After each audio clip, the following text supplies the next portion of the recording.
Sorry. All right, good morning, and thank you very much for joining us today. Before taking a few questions, I'd like to open things up with an announcement regarding our ongoing efforts to combat heroin use in Baltimore. As many of you know, heroin is a major contributor to substance abuse disorders in Baltimore City. It has also been associated with more overdose deaths in Baltimore City than any other substance for each of the past 7 years. Many Baltimore City residents who are addicted to heroin are also likely using other illegal substances, making heroin a driving force for community issues associated with drug addiction, including crime and violence on our city streets. Simply put, there is no way to make Baltimore a safer and healthier city without an effective and coherent strategy against heroin use. Today, I am announcing a task force to examine city problems with heroin and report back on concrete recommendations moving forward.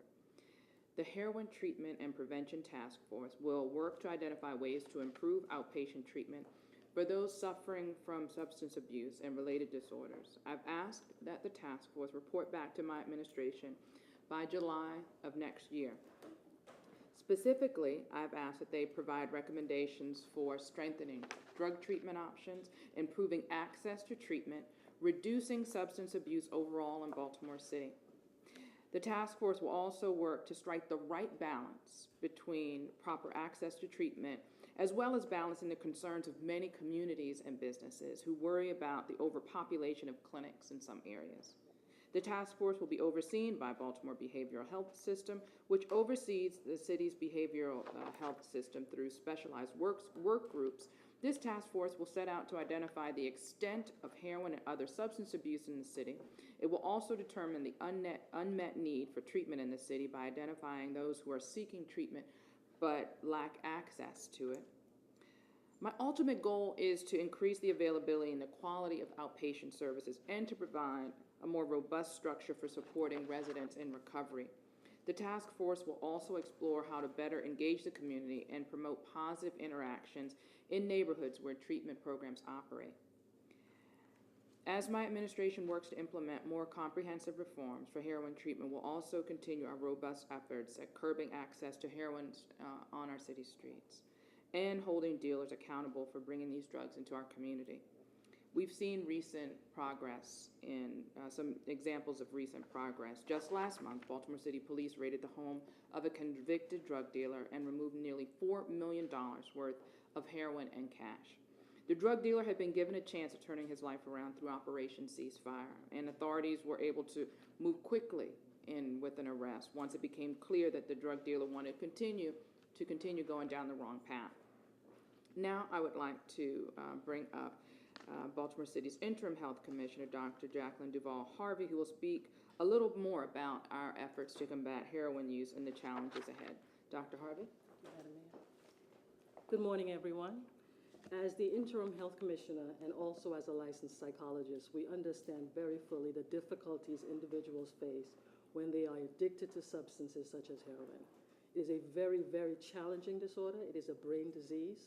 And it is important that we support individuals with this disorder with all of the best evidence-based treatment we have and the support that they need in going down the road to recovery. And I am very pleased, Madam Mayor, to be part of this task force in my role as the chair of Behavioral Health Systems Baltimore. We believe we have convened a wonderful group of people who are very talented, very energized, very knowledgeable about the subject matter. There is a diversity in the committees that have been created, and we intend to meet up to the expectations set forth by the mayor in addressing this issue and making Baltimore's residents, those who suffer from addiction of substances, much more productive citizens and help the community as well. And I'd like to introduce Mr. Bernard McBride, who is the CEO of Behavioral Health Systems Baltimore. Sure. So Behavioral Health System Baltimore is delighted to take up the mayor's charge and lead the organization of this task force. As the mayor has so aptly stated, this is a complicated problem, has a lot of moving parts, and this is an attempt to get everybody on the same page, bring together people who understand how to get at the scope of the problem and understand for us, help us understand the depth of need in this city so that we can build a system that really responds to the needs of the people in Baltimore City. So it's a many-pronged attempt to bring everybody together. We're engaging our state partners as well on the task force. Dr. Sam Ross, who's the CEO of Bon Secours Health System, has agreed graciously to be the chair and to lead this effort and organize many other community members that include people in recovery, people in neighborhoods who live next door to and nearby treatment facilities who have had issues, and will bring to this discussion insight on how to be better neighbors in the services that we provide, as well as faith community leaders. Our law enforcement partners will be represented, as will people from the mayor's office. So this is a really robust group of people that includes experts in treatment and understanding the depth of this challenge. So we're hoping to take advantage of the fact that we're in the midst of pretty significant change in overall health care that's been led by the Affordable Care Act, impact on expanding access to care for people through insurance. The state of Maryland has expanded its Medicaid coverage, and so we have a big opportunity here to take this time to look long and hard at what it is that people of Baltimore need in terms of support for getting out from under the effects of substance use, especially heroin.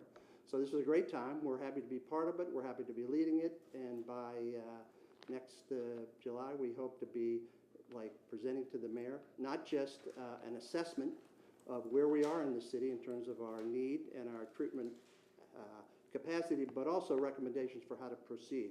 And I think it's important to know that we're not waiting till next July to start our change. We think the process of having the task force involving treatment providers and others will in itself start a process of change that will start to have effect immediately. So we're happy to be a part of it and happy to have the mayor give us this charge, and we're up for the task. Thanks. Thank you very much, Bernard. I want to thank you, Dr. Duval Harvey, for your hard work. We all know that heroin has been a problem in Baltimore for generations, and over the decades when heroin waned in other communities and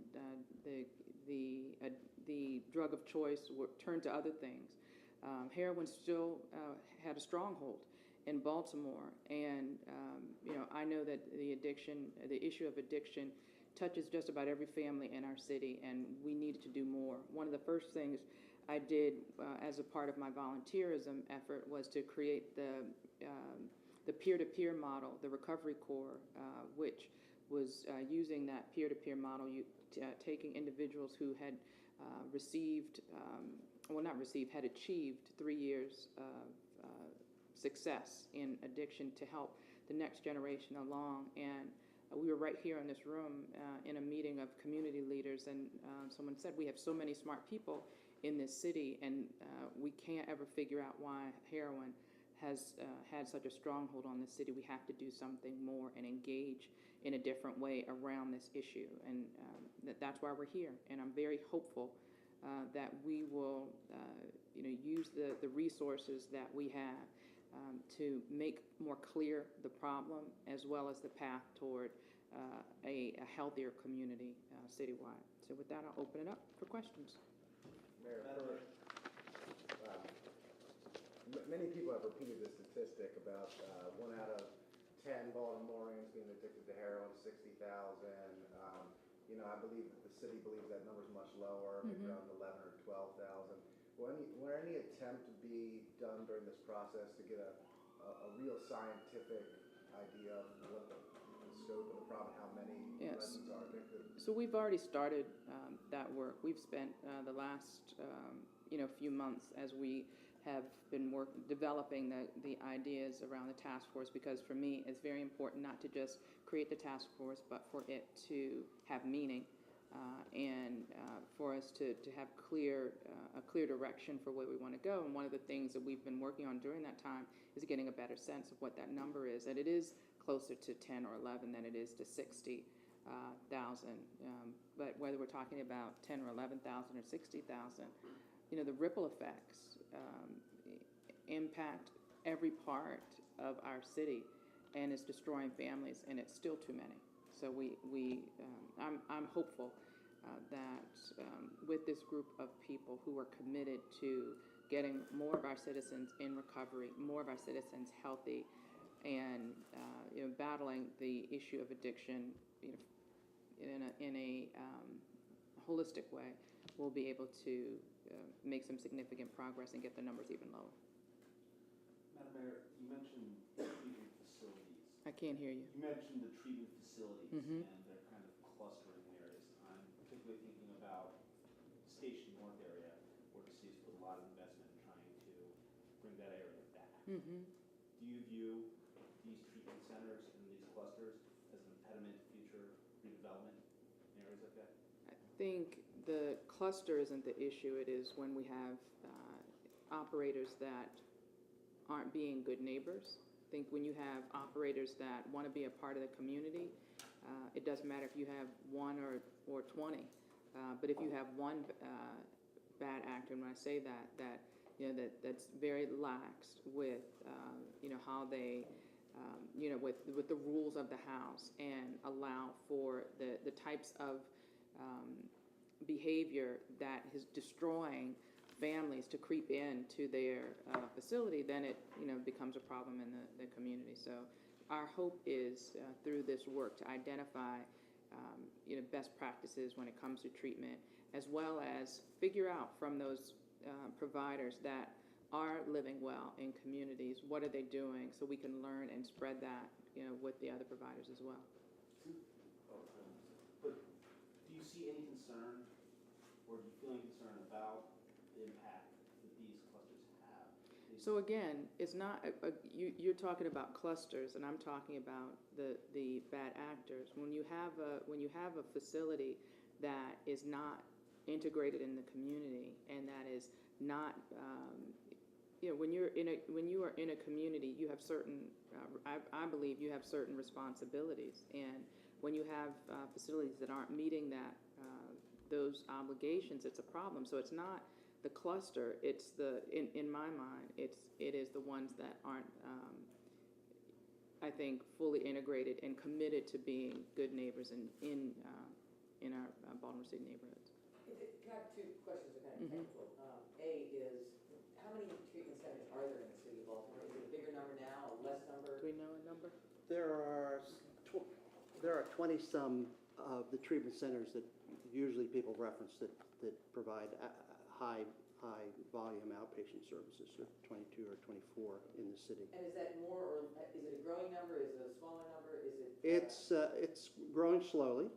One of the points I would make, just to follow up on the questions we made, is that one of the charges of the task force is to take a look at the whole structure of treatment services. And one of the questions that will be asked is there some point at which size makes it not possible to do a good job of being in sync with the other neighborhood needs? And we're going to look at that. And that, I have to say, is a product of not just Baltimore City practice, but of the whole payment structure that starts with the federal regulations and the state regulations for how people are reimbursed for that. Why is this, it seems like the city is focused a lot on methadone, where there are alternate treatments, like you've been working with, Yes. with your outpatient. Why is that, and is that something you might look at? We are looking at that, and I think that actually Baltimore has one of the more robust alternative treatment regimes in buprenorphine. It's not where we want it to be. And by the way, for those of you who know, that's an alternative treatment that can be offered in physician offices, so it's not prone to the same kind of high volume visibility. So we're encouraging that. We hope to see much more of that, and frankly, we hope in this process to have to make sure that people who are in some of the largest outpatient clinics that serve methadone get the benefit of a review of their treatment and make sure that if some among them could be better served or more conveniently served through some alternative, that they get that. And that's part of what we're trying to do, is create some synergy around getting everybody on the same page to kind of agree on what standards should be in terms of practice, because it could be that we need more places with smaller numbers. Yeah. Is there any concern about the rise of for-profit treatment centers? I'm thinking about a specific example on East 25th Street, where there's for-profit treatment centers now entering the city, that this could lead to a proliferation.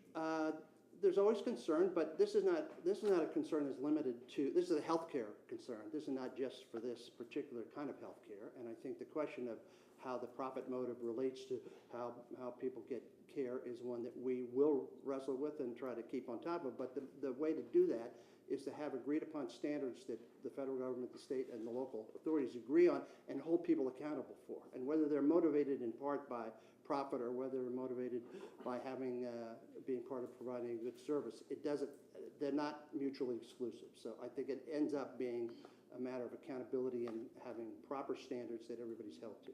You mentioned the Affordable Care Act. Who pays for drug treatment? The majority of services, the largest source of funding is Medicaid. So if you look at the larger outpatient clinics, the single largest source, I'd say about 3/4 of the overall dollars that come into the city of Baltimore for services, for behavioral health services, about 3/4 of it comes from the Medicaid program. So that means people who are eligible, enrolled in, have access to that service. Private insurance companies do pay, as do we use some of the block grants, which are undirected funds that we have some control over. But most of the money, for most of those clinics that you would know, comes from Medicaid. Does the city have a position specifically on that Harwood proposed center? I know that two of the council people have submitted a bill that would result in rezoning of the area. Mayor, do you have a position on that bill and whether the center should open? I think the law department said that, weighed in on the bill and Right. said that it was unconstitutional. Mm-hmm. So the bigger issue for me is what prompted them to put that piece of legislation in. And that goes back to the questions that were asked before about the proliferation and concentration of of these treatment facilities and how they impact neighborhoods. So for me, this work that we're doing will address that. So whether we have a position, the law department's been very clear about the legality of the legislation, but that does not solve the bigger issue, and that's what I hope will come out of the work of this task force. Is it fair to say that based on what's been said to this point, that the task force is largely focused on public safety and treatment issues? And should it be looking at maybe other things like the broader economics, public education, and other driving factors and issues like substance abuse and addiction? So I thought it was very clear that this was a holistic approach. We were looking at this from a public safety standpoint, a public health standpoint, and we're bringing in experts and people in recovery so they can inform the work that we're doing. Are we going to start at Head Start and figure out what happens to a kid in pre-K that drives them into drug use? No, I mean that's not. That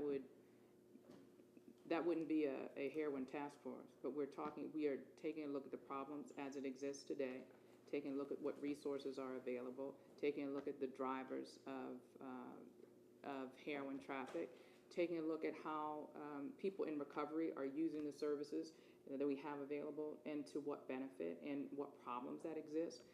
We are looking to take a holistic approach to this.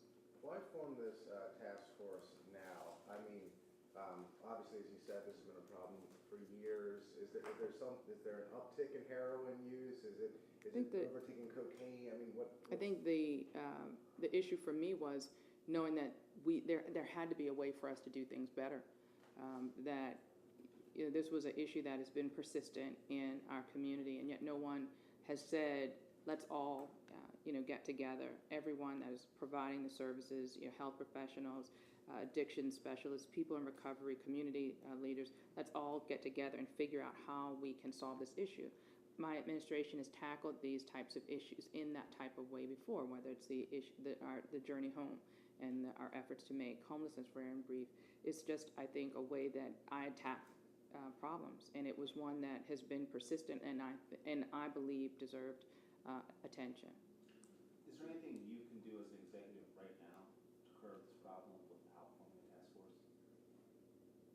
I'm sure there are, but I mean that's and that's why Mr. McBride said in his remarks that the things that we're not waiting until July of 2015 to make changes. We're implementing changes as we go along.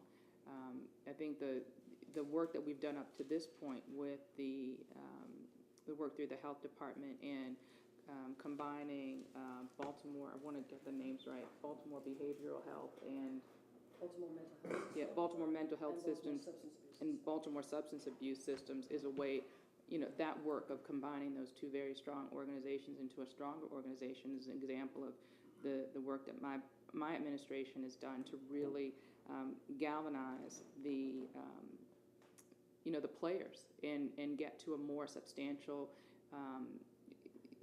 defense against the issue of heroin addiction, drug addiction, and mental health issues. So this task force is an extension of that work that we've been doing.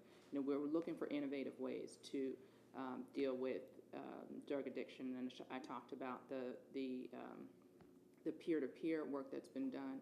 And for me, knowing that the problem still exists, and we're still losing too many people to heroin overdose deaths, it was important that we take a more comprehensive look at it, and that's what this is about. How long has this task force been working, or when will they first start working? After doing a lot of the background work to make sure that we knew exactly what we wanted from the task force and who we thought was vital to be on there, it'll start working soon, and we anticipate them having the report in July of 2015. So soon, like this 2 weeks from now, next month? Yes. January? No, soon, like very soon, within the next, I think within the next week or two. Isn't there a change on the horizon of how these programs are getting funded by the state? Can you talk about that? I don't know Yes. if that affects the city as much. No, it does. as It affects the whole picture, and that is the administration of the Medicaid-funded drug and alcohol services is being shifted from the current administration is through the physical health plans. So the physical health plans have the money for and the responsibility for managing substance abuse services in the state as part of their thing. It's being withdrawn from that and combined with the mental health services that are managed separately with the use of an administrative services organization that happens to be Value Options that they've chosen. So they'll be administered together. So what it does, well, the argument, which I support, is that mental health and substance abuse, number one, relate to each other, so putting them in the same place and managing them makes sense. But also, it lets the state program management offices have a little closer relationship to how the services are provided. So back to what I said earlier, we're working very closely with them around how we manage the programs that come into operation and the way in which they're monitored. So it's a step in the right direction. It's a integration of services at the state level that will help us work more closely with them in Baltimore City. But So it's a good thing. Is it also go to a fee for service? Yes, fee for service for the individual providers who are used to getting, who are on the other side, used to getting a block grant, basically a fixed amount of money to serve people throughout the year. Now they have to bill, as in other situations, and keep track of their funding through billing. Yes, so it is different. Does that affect the treatment centers in the city of Baltimore? It will challenge many of them to come up with infrastructure that allows them to keep track of detail of what they do in a way that they're not used to, and we have an initiative to help them do that. But yes, that will be a challenge. It is a change. I think it will lead to more accountability, and frankly, it'll lead to more information, because one of the things we haven't talked about is the information available now about who's in treatment and where they're being treated is pretty slim, and that will get better with this new arrangement. Thank you so much. Have a great day, everybody. Hey, Kevin. Thank you. Thank you. Can we get Oh, I forgot to mention, Dr. Duval Harvey said that we have 3 Eager Beaver Task Force subcommittees that have already started meeting. So, Eager Beaver? Eager Beaver. Overachievers. Why can't they be Orioles? Don't say that.